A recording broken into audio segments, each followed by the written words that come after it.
Field of 12 after dark. We are back for yet another week of college football. It's crazy.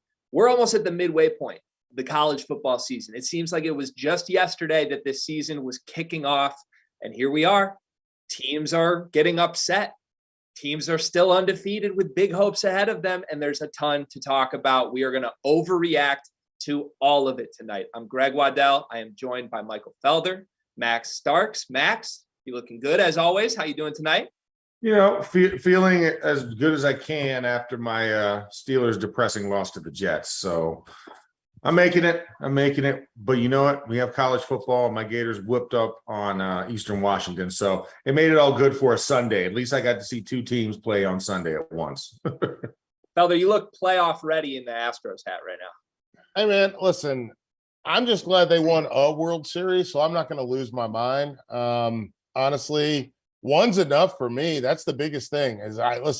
I'm not greedy. Keep it real, partner. Give to the needy. Yeah. Amen to that, baby. So let's start the show as we always do. Let's do some toasts because it was a wild weekend of college football, near upsets along with some upsets. There were a lot of big performances all over the place that could be toasted to. Felder, let's start with you. Give us your toast of the weekend. Man, listen, I'm not going to lie. Call me a little bit off guard. I thought we were going to still do the powered by BetRivers and find us on the SiriusXM app. So I had time to make the decision on things. But you know what? Honestly, I'm going to, and this will get back to the big three that we have at the end of the show. I'm going to toast to Ole Miss's defense. I think what they're doing defensively is really interesting and exciting. And obviously I want to get to talk to you a little bit about that, Max, because I want to see what it does to you as an offensive lineman, but I'm going to toast to their defense. Like I'm going to pick an individual player when we get down the line. But the big thing for me is just watching a defense that should not be that good, that should not get these stops, that should not be able to get into the backfield the way they do. Listen, cheers to Ole Miss. Toast to Ole Miss. There we go. Cheers to that. Max, what do you got? You know what? I'm going to cheers to Paul Chryst for beating Scott Frost out by his buyout, and also being a man of the people and not taking the full 19.5 and only taking the measly 11 because he cares about Wisconsin Badger football. That's what I'm cheersing to right there. Wow. Cheers. You know what? I'm going to go with this for that one. Bang. There's a lot of very fine cheese-consuming Badger fans out there who are very happy that Paul Chryst is gone and are also very happy with that exact development that you mentioned, Max. I mean, what a selfless move by the man. He just wants what's best for the Badgers, even on his way out. It's impeccable stuff. Legend lives on. Legend lives on. It does. All right, I'm gonna toast to a team, and it's a team that I haven't heard anyone talk about. I'm not even quite sure that this game happened, but I look back on it, and it's a team that I don't want anybody to forget about as we go forward into the second half of the season. That's the Utah Utes, 42-16 over the Oregon State Beavers. And this is a team that I think preseason we were all in on. We were in. They lost to Max's own Florida Gators, and they've just taken care of business since. They're still spotless in the Pac-12.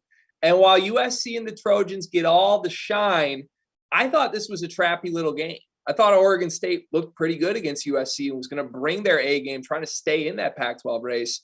Domination from the Utes. So to Cam Rising, to the Utes, cheers. Hear, hear. That was definitely one of the games that was up for my 3 stars at the end, but ultimately I went in a different direction, and we'll talk about it. But great game by the Utah Utes. I mean, Cam Rising played excellently. I mean, is there a team in the country that's more mad at themselves than Utah right now? No. Yeah. They're kicking themselves because they could be like a top number 4 team in the country right now. Yep. If they don't go down to my Gators, which I appreciate for Billy Napier, but I digress on that one. We won't talk about that. You got to get them whenever you can, Max. Don't apologize for that. It's a rebuild, baby. It's a rebuild. Oh boy, we're going to talk about some other fans and coaches who may also be screaming that it's a rebuild later in the show. And as Max alluded to, at the end of the night, we will do our 3 stars each from the week that was, give out our version of the Field of 12, quote unquote, helmet stickers that you may see on other shows. As Felder so kindly alluded to, you can listen to us on the SiriusXM app. You can find us at the YouTube channel, The Field of 12. Please subscribe while you're there. Comment, like, all of that. We are paying attention to that. And sometimes we will even answer your questions on the show. But let's overreact, boys. That's what we're here to do on a Monday night. And we're going to start with Alabama, who was on the ropes in a game that was 28-0 early in that game. All of a sudden, Bryce Young gets hurt. All of a sudden, a backup quarterback is in the game. Jalen Milroe. Nobody really knew what to expect. All of a sudden, Arkansas was making some plays, and then they pulled away late. Milroe had the massive run that made highlight reels everywhere. The updates out of the game are that Bryce Young has a shoulder injury. It is not too serious, is what we're being told. Nobody really knows when to expect him back. Milroe in relief, 2 touchdowns, 4 for 9 passing the ball. But if we were to overreact here, we could go either the positive direction or the negative reaction. I'm going to go positive, though. This is what we have on the list today. Alabama's going to be just fine. They're not going to skip a beat with their backup quarterback, Jalen Milroe. Felder, what do you think? I think they're going to skip a beat, but I think they're going to be okay. And what we're going to see is them go into what Nick Saban did from 2008 until 2015 at Alabama, which is just run the ball as much as you can and eat up the clock and swallow time, make the game shorter and lean on your defense. And I think that's going to be the most interesting part of it. Jahmyr Gibbs, I thought, was really special. And he's a guy that not just, you don't have to hand it to him, you can throw it to him too. So I think that's going to be a big part of it. I think Milroe still's got a long way to go. I mean, there's a reason he only threw the ball 9 times. In that same amount of time, Bryce Young would have probably thrown the ball 18 times. Am I wrong, Max? No, you're absolutely right. Yeah. And for me, like, I look at it, and that was exactly where I was going to go, is that we are going to see early Saban. And that is, let that big hulking offensive line that you've been growing genetically in a lab behind the football field since he's been there, let those guys go chew up earth. Let them be earth movers, because Jahmyr Gibbs is definitely a prototypical Bama back. He can shoulder the burden. And we saw it, right? I mean, the dude racked up over 200 yards on the ground. So just as good as Arkansas thought they were with rushing the football and everything, Alabama said, hold my beer real fast. Let me show you how it's done, son. Come on over here to the woodshed. You want to talk about hold my beer. Will Anderson on that 3rd down where he gets into the backfield, disrupts the mesh point, forces KJ to keep it and take a step back while tackling Sanders. Like, I understand that we love quarterbacks a ton, but how is he not the first pick? He will be the first pick when it's all said and done, I feel, because whoever gets that number 1 pick has been up there already and probably already has that quarterback, and they're not going to waste back-to-backs. So I think he goes number 1. Worst case scenario, maybe 2 at the latest. But I mean, he's by far the most devastating defensive lineman that, you know, we're always worried about. Oh my God, he needs to have stats. Why isn't his stats good? It's like, because we've known about him since he's been a freshman in college. That's why he doesn't need stats. And he keeps showing up, like you said, in those moments. That's all you need at this point. He doesn't need to have 16 sacks and lead the country in sacks this year. Will Anderson needs to keep being Will Anderson, because every team knows who he is. He's number 1 on the bullseye chart here. It's like, okay, we're going up against the Bama defense. Okay, Will Anderson. Okay, well, what defensive structure do they run? They run Will Anderson, okay? That's what they do, okay? And then once we stop Will Anderson, then we can focus on the rest of the team. But stop Will Anderson's number 1, 2, and 3 on the priority list. I can tell you there's at least one NFL fan base out there that doesn't have a quarterback that wants Will Anderson. That's my Detroit Lions fan base. And we just drafted a defensive lineman in Aiden Hutchinson. And we're ready for Will Anderson. And that's no shots at the quarterbacks in this class. But if you've seen the Detroit Lions on defense, you know that team needs a little more defense. I think Will Anderson's generational. That's a guy you can't overthink. Maybe if it's not 1, like you said, it's maybe 2. There's a lot of great quarterbacks in this class and a lot of teams that need them. But I would certainly lean Will Anderson if I could make that decision in that front office. All right. Looking at Alabama's schedule, because Felder, I want to go back to your point that they are going to skip a beat, but ultimately they're going to be all right. They don't have a ton of time. They have some big road games coming up. They've got A&M at home next week. Week after that, they've got Tennessee at Tennessee. I mean, that's a big one. Later in the season, they're at LSU. They are at Ole Miss. That's 3 road games against teams currently ranked in the top 25 in the poll. Let's just play hypothetical and say that if Bryce Young is not back for the Tennessee game in 2 weeks, do you lean that Alabama still wins that game? Felder, what do you think? I think those back-to-back are scary, Tennessee and Mississippi State, because they like speed and space, right? They're going to push you outside the numbers. They're going to try to do things. And it's not that Alabama's defense can't find ways to stop them. It's that you are going to have to try to keep pace. And you're going to have to score. And Milroe is going to be interesting when you have to score. That's the part I find intriguing. But I do think that this is a team that, realistically, if they ball their fist up, I don't know, with the exception of Georgia, I don't know that if they ball their fist up, people are going to be able to stop them from doing what they want to do. Yeah, I worry about that as well. I mean, I'm not worried about Texas A&M next week. That's fine. And actually, no, that's why I didn't mention them. Yeah, exactly. That's why I hope Bryce Young that's why I hope he takes that game off, right? Yeah. To be ready for Tennessee, because I think, like you said, it's not about can you stop Tennessee. It's about when you do stop them, can you take advantage of the scoring opportunity? And for me, Jalen Milroe hasn't shown me enough as a below 50% passer on the 9 passes he did throw. Yep. But I do like his legs. But once again, it still makes you one-dimensional, still makes you a ground team against an air raid-esque type of squad over there in Tennessee. So I think you have the athletes to hang with them, but you have to declare and you have to show. And once they know what you're doing, once you drop your draws, that's it. That's the moment of truth at that moment. So I think they have the athletes to handle that. But at the same time, it's one thing to know that, but it's also another thing to have that extra golden bullet in the gun, which is Bryce Young, who can differentiate any type of game. Max, does Tennessee have the stuff, whether it's scheme or whether it's players, do they have the stuff defensively to just take away an entire run game for Alabama if it really is just Milroe in that game? Like, are they going to be able to force him to beat them through the air? No, they don't have enough size on that front 7. I will. You have the scale, right? Bama O-line, the entire Tennessee defense.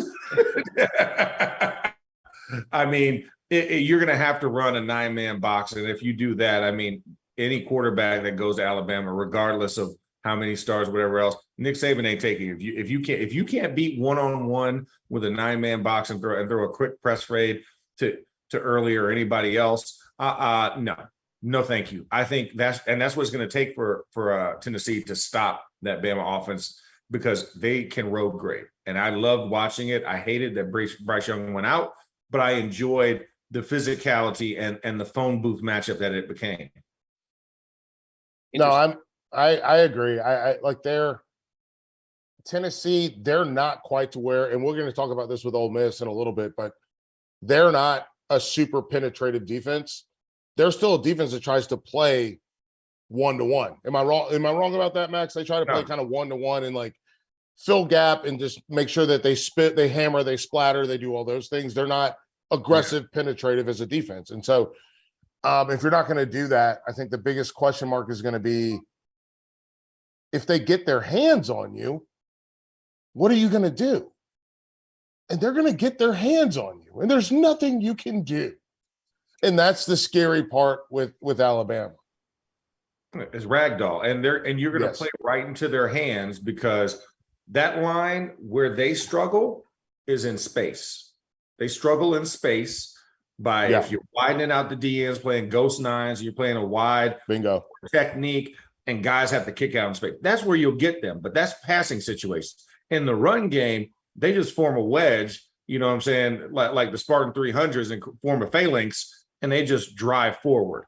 So that's why you can't do that against them unless you get them into passing situations, which means you have to score a whole bunch more points to even make them start to sweat.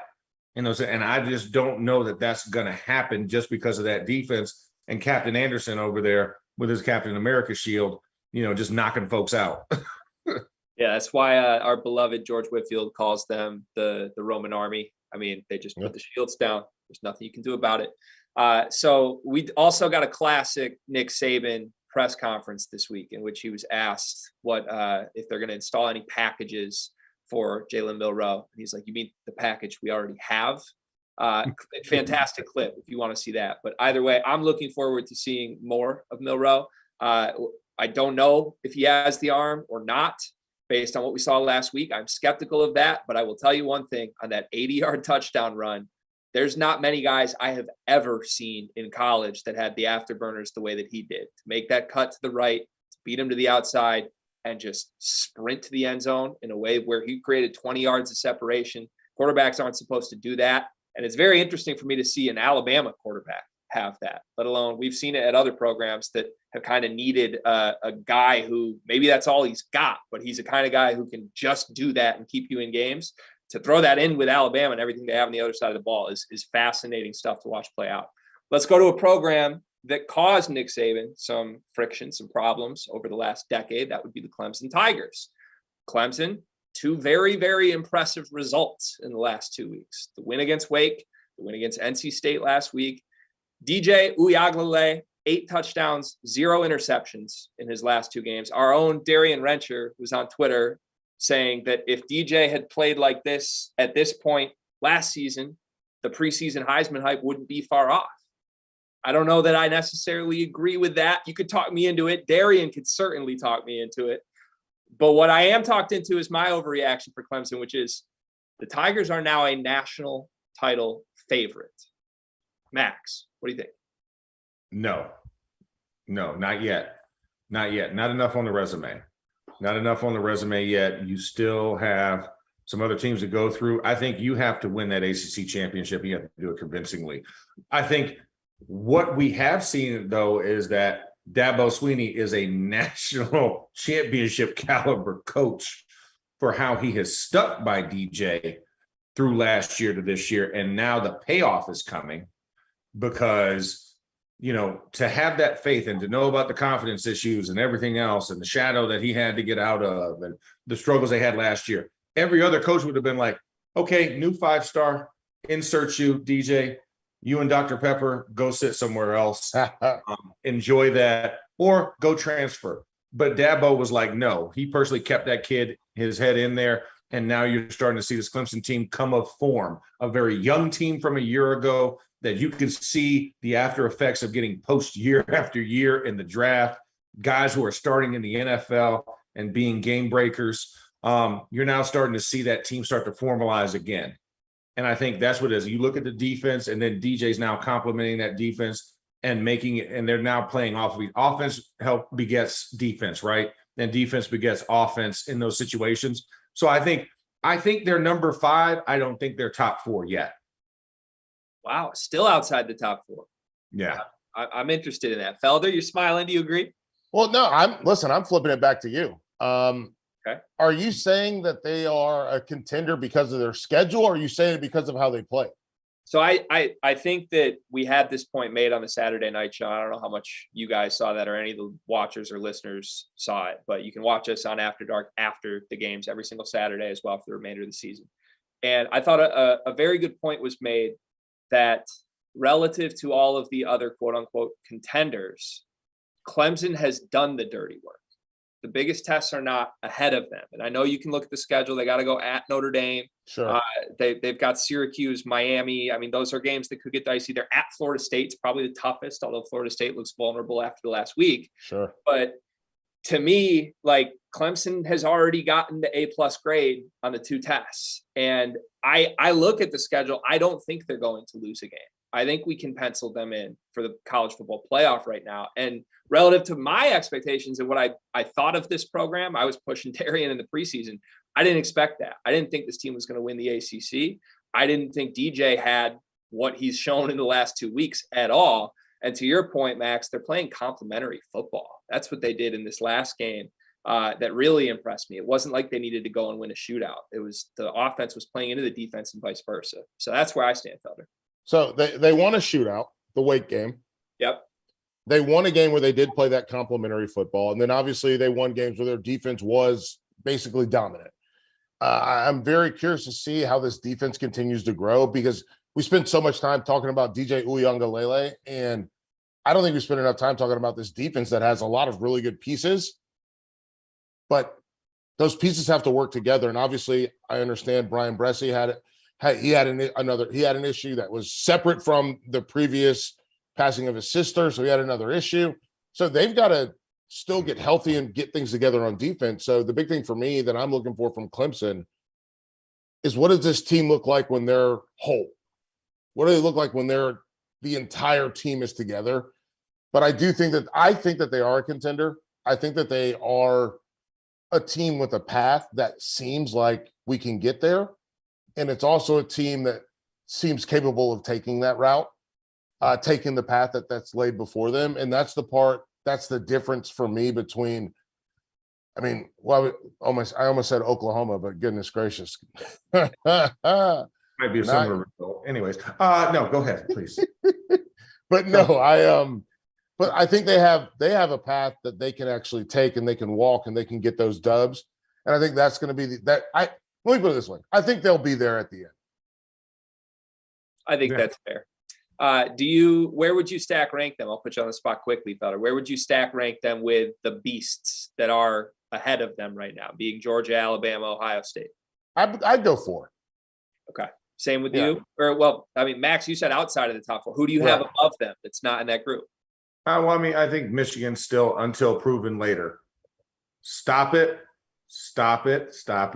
Because are you flexing because of that? But I still think until proven differently, I need them to actually go and get their behinds taxed before I get rid of them, which I know will happen. We'll know the truth about them by the time Ohio State, Michigan rolls around. But as we stand right here, right now, I have to say that I still have them in front of them, because I saw what they did against Maryland in a tough game, and I liked what they did. I don't believe they will be there at the end, but for right now, what's the date? Hold on. It's October 3rd, Monday, yes. October 3rd. I'm on the West Coast, so it's 7:23 p.m., 10:23 Eastern. That's where they're at this moment. Now, that could change by next week or whatever. That's just how I feel when I look around, because I think Utah still has some stuff to prove. I think Utah deserves to be in that conversation. I think there's a handful in that 4, 5, 6 range that I really like. And so as of right now, I say Michigan holds the title until proven different, but it's not going to be the end. On a field right now, you can only pick one. I can only choose one. Okay. Utah, Michigan, Clemson. Who are you picking? Right now, dang it. Okay. See, now my bias comes in, because I want to pick Utah, because I know how good Utah is. So I want to pick Utah as a knee-jerk reaction at this very moment, if I'm just going to slate it. But I know that Utah has the blemish, right? The blemish of playing the Gators and it being the first game of the season. But I think Utah is one of those teams that can go toe-to-toe and hang with everybody else in that top 3 for the most part, because now they've hit their stride. I'm taking Clemson, for the record, Felder. I think, to me, it would be Clemson or USC at that spot, but I would take Clemson. I can't take USC. I can't do it. I can't. Ooh. No. I'll pick Clemson and Utah, but I can't do USC. I don't trust them. I don't trust them Trojans. All right. Good to know. We will. Many styles. Whoa. All right. We will come back to the Trojans, I'm sure, many, many more times in the season. It seems like many people are with you, Max, that they don't fully trust them yet. And I think that's a very fair conclusion to make. A team that everyone thought they could trust as the clear number 1 team in the country. That's the Georgia Bulldogs.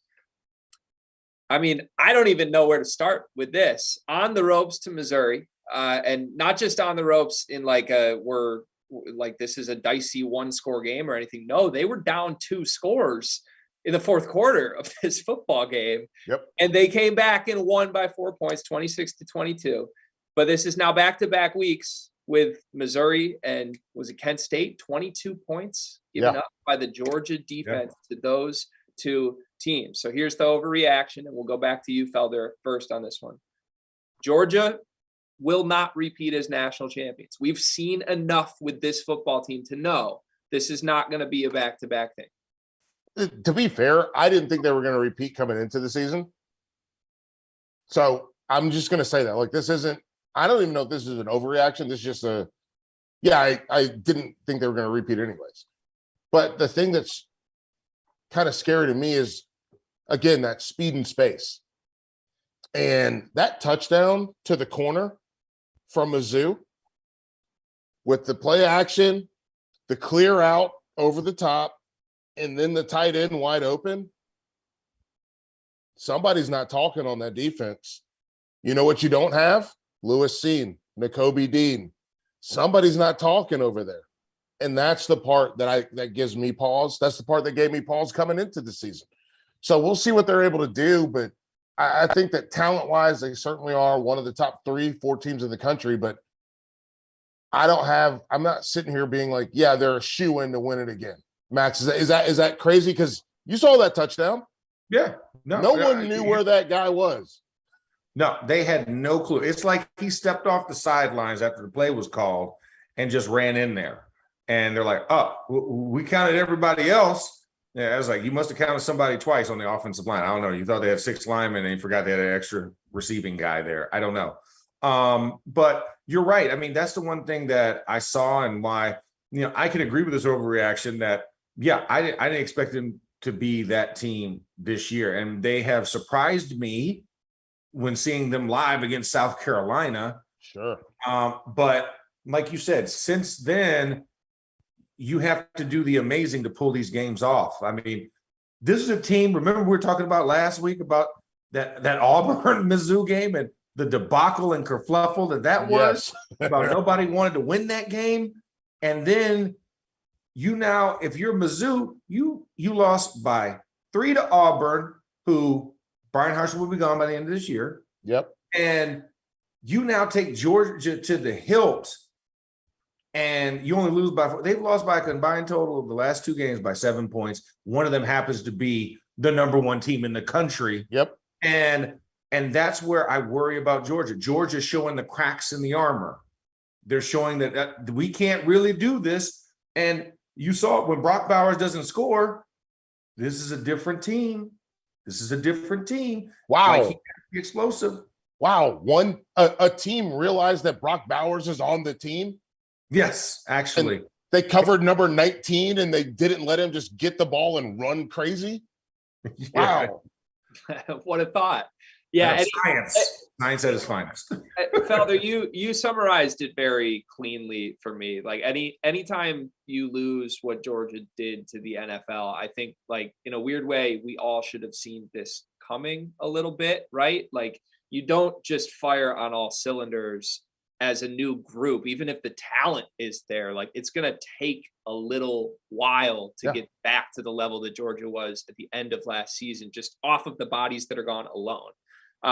Now, that said, I'm concerned just like I thought even if Georgia's not number 1, like, they're a shoe-in for the playoff. That's how I've been operating with this team based on everything I had seen prior to Kent State. I thought Kent State was a total just, they got the scare. They didn't take them seriously. They'll be back next week.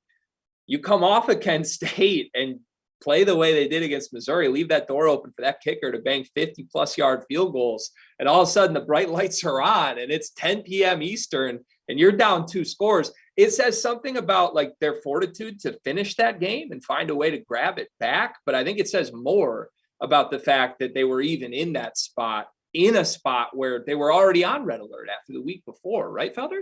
Well, yeah, it's you would expect to have a bounce back game, right? A game where you put up 60 and nobody can touch you. And I think that might be the mentality difference between somewhere like Alabama and somewhere in Georgia. Alabama, listen, we watched them play that 20-19 game against Texas. and then they bounce back, and then they keep bouncing back. And even when their starting quarterback goes out, they still go out against a team that's what was Arkansas, top 10, top 15 in the country, and they still are like, listen, we're going to put the paws on you. And Georgia, tough game, licks wounds, and then has another tough game. I still think Georgia's absolutely amazing. I think they're very good. I don't know what his name is, but the kid number 2 on defense is remarkable. I love him and could watch him all day. And so the thing for me with Georgia is going to be Stetson Bennett standing up, making plays to somebody that's not. It looks, call me crazy, Greg, but did it not look like Mizzou was like, we're going to cover Ladd McConkey and Brock Bowers. We're going to cover those 2 guys, and then we'll see what you do. It absolutely did. And it worked, right? Like, that's the craziest thing is it worked. I just like, I'm so bad at not looking ahead. I'm so bad at just looking at the week that was with this stuff. Like this is why they have me host the Overreaction Show, boys, because Sure. I'm here to look 6 weeks out and be like, we can now say this. But like, I've thought all along, whoever loses the SEC championship, and you could write it in right now, it's Georgia and Alabama. Whoever loses is in the playoff. It doesn't matter. We might as well simulate the season and put those 2 teams on opposite ends of the bracket and hope we get Alabama-Georgia rematch in the title game. I'm starting to wonder if Georgia loses that game, maybe even in blowout fashion, dare I say, I don't know that Georgia makes the playoff as a 1-loss team that loses to Alabama, do they? They both got to play Tennessee. They both got to play Tennessee. You're right. Like, I just want to put that on the table. They both got to play Tennessee. Absolutely. And I love that football team. So they might be a 1-loss. If you're a 1-loss team and you lose that game, you're not getting in. Yeah. No, not at all. So I just want to put that, I just want to put Tennessee on the table as a problem. Their defense has issues, but they're a problem. And by the way, Georgia also has to play Mississippi State. And Alabama has to play Ole Miss. Yeah. So I'm gonna drop those. I don't mean to take a dump on your concept, but I'm just gonna say Mississippi State, Tennessee, and Ole Miss, they're gonna have something to say about this. I don't feel crazy saying that. I feel pretty good about it. Max leans back. He's our SEC guy. He snips the cup. He's like, you're speaking music to my ears, man. This is the conference, right, Max? Yeah, I mean, that's exactly what this is. This is the gauntlet.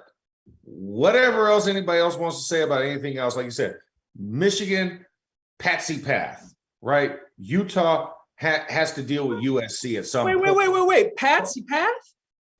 Huh? Yeah. Patsy Path in that division? They've got a game. They've got Penn State and Ohio State, 2 top 10 teams. What did you pin who? Pin who? Are we putting Tennessee in a totally different tier than Penn State? Yes. I would. Yes, absolutely. Okay. Absolutely.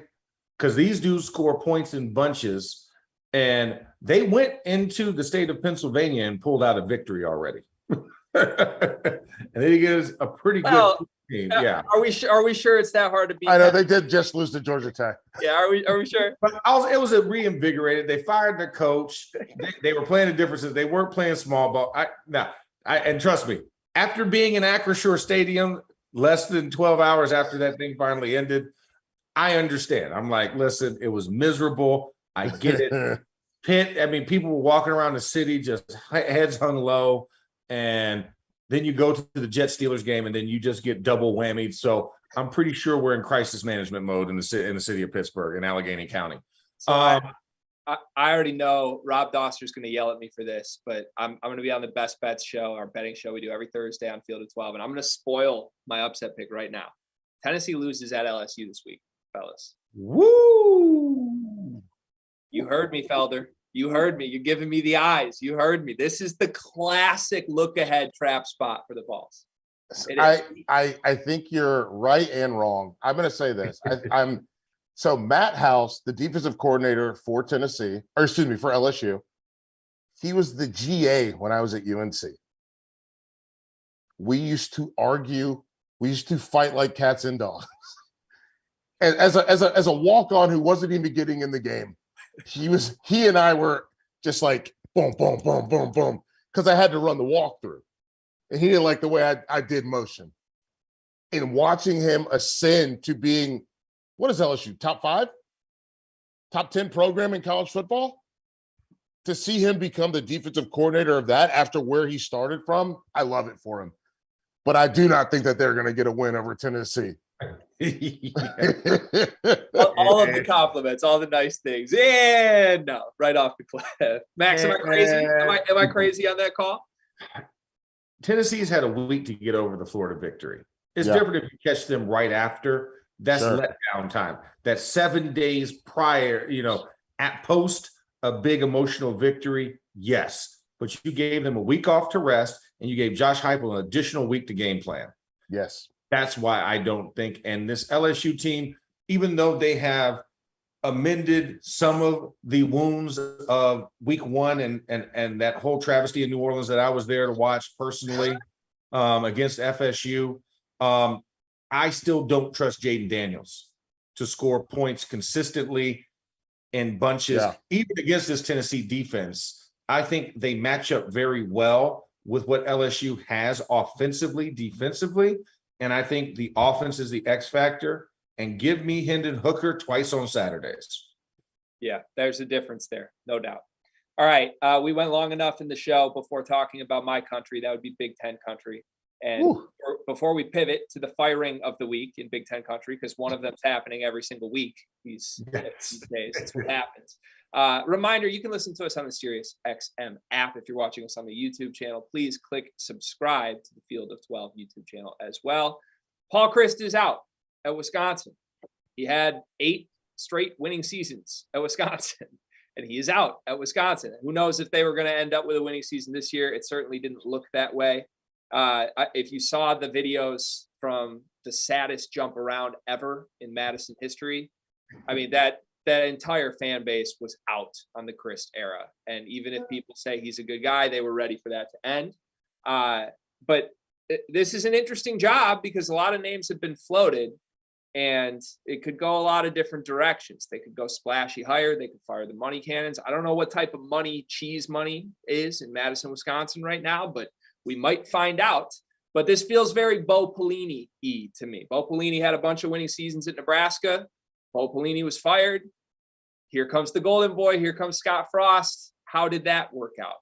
So will Paul Chryst be the next Bo Pelini? Will Wisconsin regret this firing 5 years from now? Max, what do you think? No, I don't think they will, because I think you have to adjust with the eras. You have to be an NIL participant to even get in the door. You have to be a transfer portal guru to rue and make the turnaround fast. And I just think that Paul Chryst had been there so long that he was not unwilling to adjust. Let's take it to another team in the Big Ten that won't do it, but probably should do it in Northwestern. Iowa too. Okay. Iowa too. But Northwestern, they're not going to get rid of Pat Fitzgerald, right? Because he's had all these winning seasons. He's had the success. He's taken them to the Big Ten championship game. But would you pick Northwestern to win any games this year in the Big Ten? Right? But they're not going to do it. They're not going to do it. So those are the guys of the old guard that are unwilling, that think that the name is why you come here. You come to wear the W on the side of your hat. You come to see the Badger, and you come to be a Wisconsin football player, big, physical, run the football. No, you've got to transform, because if you want to be able to go up against, hell, Minnesota right now, right? Minnesota's, the Ohio States, the Michigans, these are teams who have embraced what that portal is, and that's why they're having success. Wisconsin's going to have to go find somebody that can do that as well. And Paul Chryst was not willing to do it. And guess what? They got extra $8.5 million to work with to offer that new coach, because Paul Chryst left it on the table. I don't know. I'm of two minds, because I think the reason they've had success, Northwestern, Wisconsin, Iowa even, is because of the lack of attrition and the lack of in the stability, right? And obviously we're in a new era with NIL. But I think that the way that I look at this, and please guys don't make fun of me, but the way that I look at this is fully like a wave, right? They're not in charge of how good they are at football. All they can do is get the players that they can get and then hope that when those players are at their peak, when they're juniors, when they're seniors, when they're fifth years, that peak exists when Ohio State or even the teams in their own division are at a trough. And so the way that I look at it is that the other teams are just getting better. And it's not a knock on them. It's just the reality of it is I mean, we're watching like Illinois is getting better. Illinois wasn't any good for a long time. So if Illinois gets better, now you have a problem.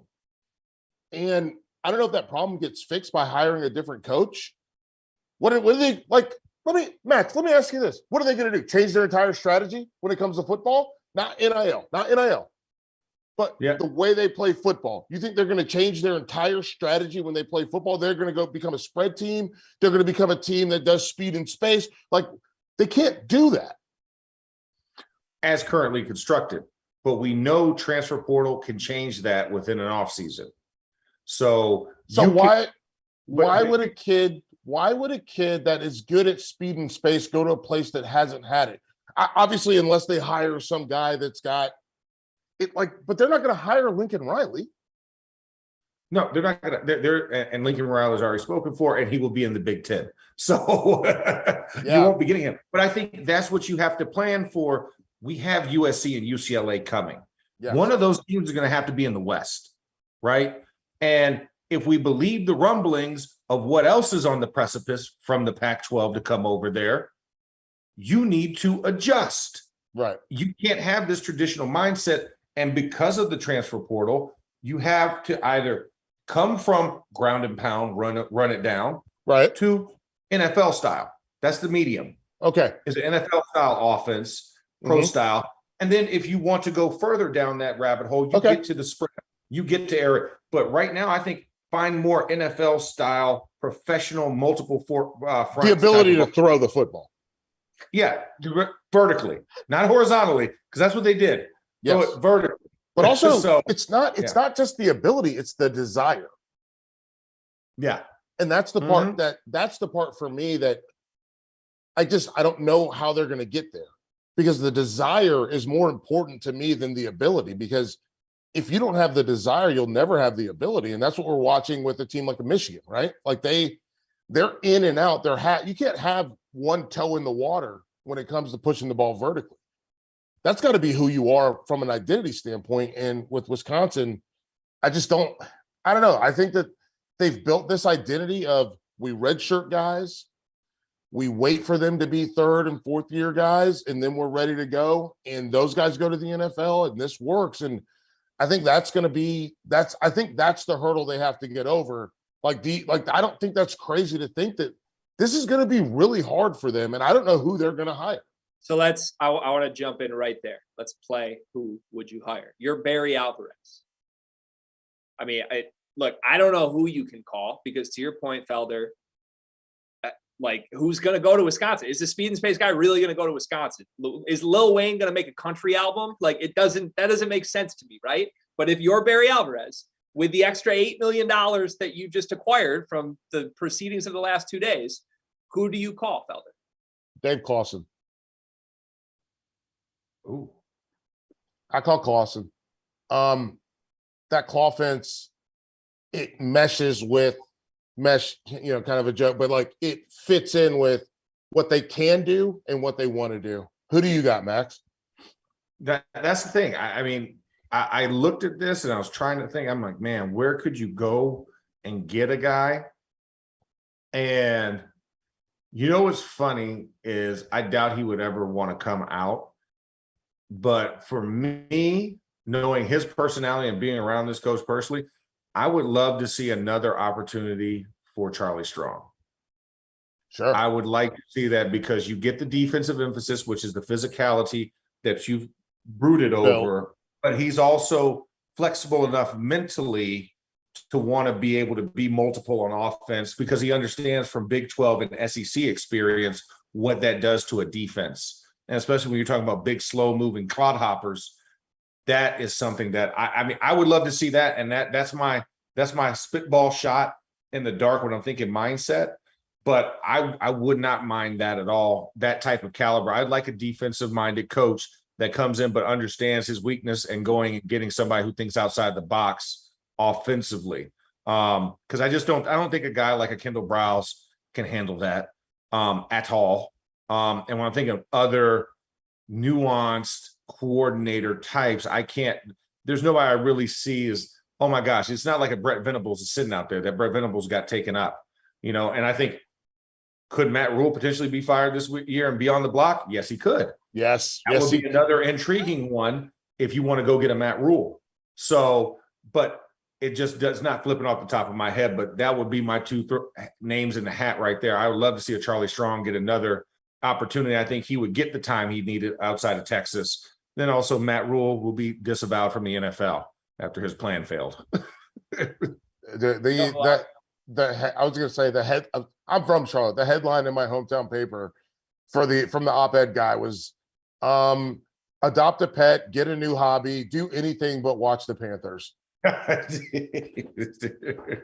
know who I'm calling, gentlemen? Who? It's going to be a controversial one, but I'm sending the "you up" text to my ex here. I'm calling Brett Bielema. Wow. Why would you not? He's sitting right there. You mentioned it, Felder. He's turned Illinois around in a year and a half. He had 4 10-win seasons and 7 seasons at Wisconsin. You really don't think Brett would jump immediately from Illinois back to Wisconsin? Man, listen, he knows those sheets are dirty. He does. He's like, listen, hey. It would not be the first time a head coach has gotten back in dirty sheets. I'm just saying. That division's wide open, boys. If one guy that has a proven track record wants to go claim the Big Ten West right now, they can do that within 3 months. Brett, how do you feel about Gary Patterson? He'd be good. Yeah. No, I think it just feels like he's so Texas. Like, I don't know how that works, but Wisconsin has to recruit everywhere because they don't have enough players in the state. Yeah, I feel like that would be a midline safe type of, this is palatable type of pick, though. I think if you're going to be Wisconsin, you need to be a little more splashy in this moment. You said the word I hate the most. I know you do, but also I'm giving people, you have to have the track record, but it needs to be a little more sudden. It needs to be more conforming to right now. Well, listen, I know we only have a little bit of time left, but if you're firing your coach this early, why don't you go get Chris Peterson? Good. Why don't you go get Dan Mullen? Go get someone who is not working at a school right now so they can actually start recruiting, start working, start doing the things that you need them to do. If you're going to fire your coach this early, what are we, a third of the way through the season? If you're going to fire him this early, go get a guy that can start working for you right now. Is that crazy? Not crazy, but Nebraska doesn't think like that. Georgia Tech doesn't think like that. You would think you fire him that early and give a guy the ultimate vacation package. You would think we would have heard some things, but no. And the early signing period is the signing period now, where you have December is your cutoff. Tick tock. Time is of the essence, but nobody has still figured out how to do that. I guess because you don't want to, undermine the interim coach that's trying to keep things together with bubble gum and popsicle sticks. I don't know, the fragile mind of a college kid. College kid would like to know, hey, listen, before I put these portal papers in, who you got up? Yep. Let me know something. Give me a little tip or a secret. And I feel like schools are still very antiquated in that process where they don't want to, we're going to do this the proper way. Wait till the season ends and then we'll start. That's gone out the window. February signing day is no longer here. It's December signing day, and it's leftover signing day in February. The kid on the fence, and you was waiting for his prop to drop or not. You know what I'm saying? Like that's the leftovers. But it makes too much sense, Felder. It makes too much sense. Yeah, it's a great point, Felder, about the timing of all of this. We're in a totally different era. It would befit that program 100% to hire someone who could already get to work in the next couple of weeks. And it remains to be seen. We'll see if Braylon Allen, does he stick with Wisconsin? You think he's getting any phone calls from big-time programs that could use a player like him at running back? I would think so. All right, we have 10 minutes left in the show. We are going to get to our 3 stars here in about 5 minutes, but we're not going to go this entire show without talking about the best story in college football to me right now. That's the Kansas Jayhawks, gentlemen. The 5-0 Kansas Jayhawks, the ranked Kansas Jayhawks, the program that has College Game Day coming to Kansas over the Red River Shootout on the exact same Saturday. What a statement by this program. And look, they are a good football team right now. To go beat Iowa State the way they did in a game where all the skill, the flash, the crazy Jalen Daniels offensive experience, that wasn't firing on all cylinders for Kansas this week. They gutted out a win against Iowa State. Here's the overreaction. Kansas is now the Big 12 favorite. Given the way everything else has played out, it is their conference to lose. Max, what do you think? I'm going with it. Until otherwise proven, I got to go with it. Just like I have Michigan. Kansas, listen, they only needed to score in 1 quarter to win this game. What does that say? They hung 14 points in the second quarter, did not score anything else in the first, the third, or the fourth quarter. That is a team that knows that, hey, defense and offense have to be synchronistic. And they did just enough to pull that up. But, I mean, you look at it, I can't argue against it because they keep proving me wrong week after week. It's the state of Kansas owns the Big 12 right now. That's a scary thing to say, right? Between K-State and Kansas, that's where it's going to be held. And the reason why you don't want to see the Red River Shootout, because those teams have multiple losses. Guess what the state of Kansas has? Not a lot of losses. So if it's not Kansas, it's K-State, and everybody, the entire state of Texas can go ahead and kiss it goodbye for this year. No, I do think Oklahoma State is still probably the leader right now. Yes. But I'm a Kansas guy. I'll be honest, I don't think I've ever liked an Adidas jersey more than this one. Just being candid, they look good. The all blues look really good. Yeah. I love the font. They look great, and they're living up to the same thing. And this is a team that they fight and they find a way to win. And 14-11 is not a college football game in 2022 normally. If it was, I would feel more normal if it was 45 to 38, and they found a way to win in this really not reductive, but this really conservative fashion where they took care of the football and did everything they were supposed to do. And Jalen Daniels wasn't amazing for the entire game, but he got it done. And then to flip it over to your point, Max, the Big 12 running through the state of Kansas, Adrian Martinez, people spent so much time thinking he was the problem at Nebraska. And guess what? Maybe Nebraska was the problem with him. Wow. So I don't know. I think Kansas is one of the favorites, but to me, Kansas, TCU, Kansas State, and obviously Oklahoma State that's where it's going through. It's not going through Texas. Sorry, you guys can go sit on the sidelines and hope that other teams lose so that you have an opportunity. In Oklahoma, you can also do the same thing, but at the end of the day, you're not in charge of anything. And if you're not in charge, you don't call shots. And if you don't call shots, you don't get to be the team that game day comes to, the team that people, you're not appointment viewing right now. Oklahoma got the dog walked on them by TCU. You know Marshall Newhouse? Yeah. So do I. And he was there. And he said, wasn't a fluke, baby. I said, man, y'all beat that ass. And he goes, it wasn't a fluke. Yeah. I mean, that's what we're seeing right now. And another team that can go sit on the sidelines and pray something happens, Baylor Bears. Yes. Baylor went sit down from that claim. Because like you said, I think that's the top 4. You're absolutely right. But the state of Kansas has something to say about it. Yes. And when you think about Oklahoma State, trust me, I love Oklahoma State because my strength coach has been there since he left Florida. You know what I'm saying? Rob Glass. Yep. And Coach Blade, his assistant, they're there. I loved them. Hosted them here for the Fiesta Bowl last year. It was great to see him. But when you think about just what a psychological advantage it is when you're doing this and you're winning, it wills you to win more because you have a belief in your mind. That's how you win 14-11. A weaker team loses the other way around. Yep. And Kansas has the juice right now. Hey, you got the juice now. That's all I'm saying. You got the juice now, partner.